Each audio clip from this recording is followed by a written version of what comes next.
Good morning, class. In today's class, we will understand the difference between an entrepreneur and an employee. You know that the entrepreneur is the owner of a business, the idea is belonging to him, the concept is belonging to him, and an employee is somebody who works under the entrepreneur.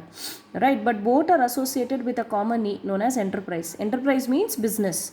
Right? Now, let's try to understand the difference between the entrepreneur and employee.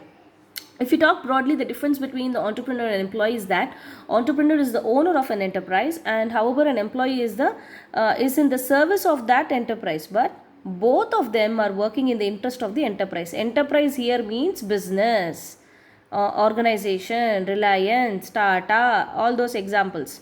Enterprise means business, remember that. Right? When we talk about the motive of entrepreneur is to start an enterprise. You set up an enterprise, right? He takes a venture for his personal gratification. He risks a lot. Whereas the employee's job is to jitna uska kaam hai utna tak hi. If you are an accountant, you will do only up till an accountant's job. If you are a manager, you will do up till a manager's job. One service in an ongoing or a new enterprise set up by someone else. For that someone else is the entrepreneur, right? He does everything. He is responsible from pin to plane. But whereas an employee, his responsibility is restricted only to the amount of work that he is getting paid. Right?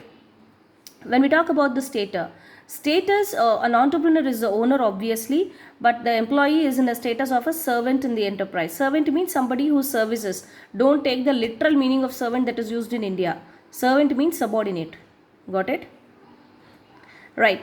Who bears the risk? Yeah, the entrepreneur is the owner of the enterprise. So thereby he assumes all the risk and uncertainty involved in running the enterprise.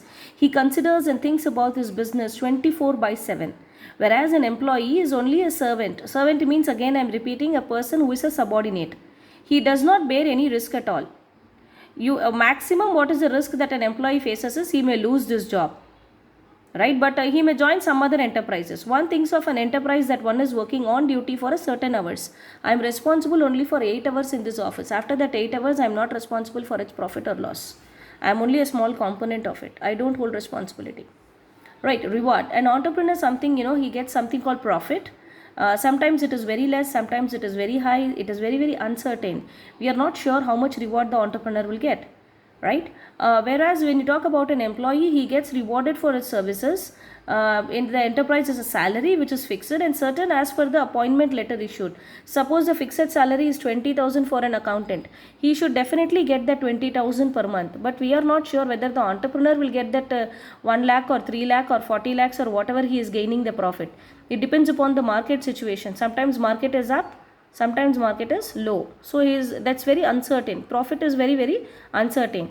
In addition, one gets a bonus as per the prescribed rules and festival tokens, etc., in cash or kind.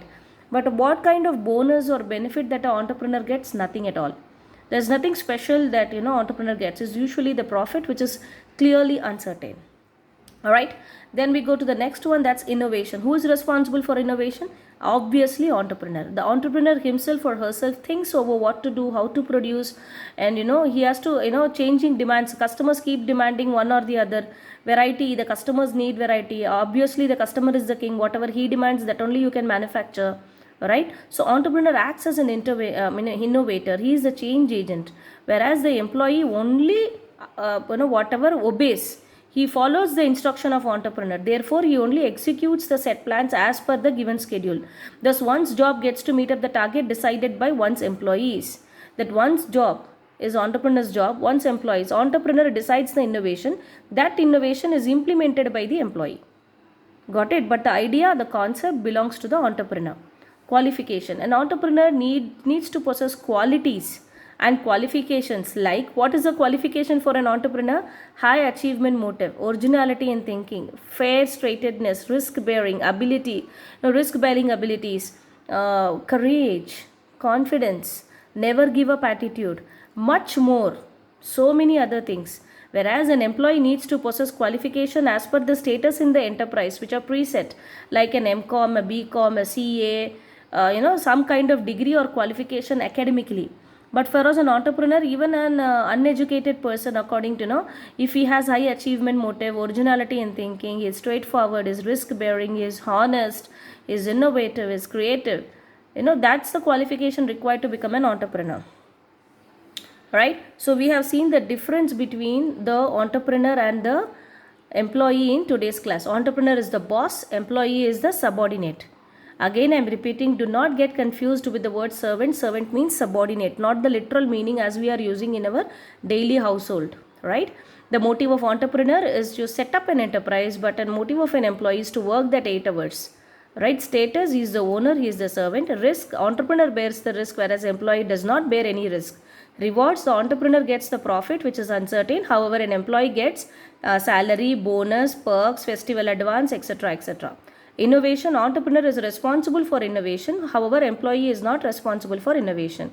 Entrepreneur needs qualities like high achievement, but employee needs something like academically, like an MBA in marketing or finance, right? With this, your difference between an entrepreneur and employee comes to an end, right? Thank you and have a fantastic day.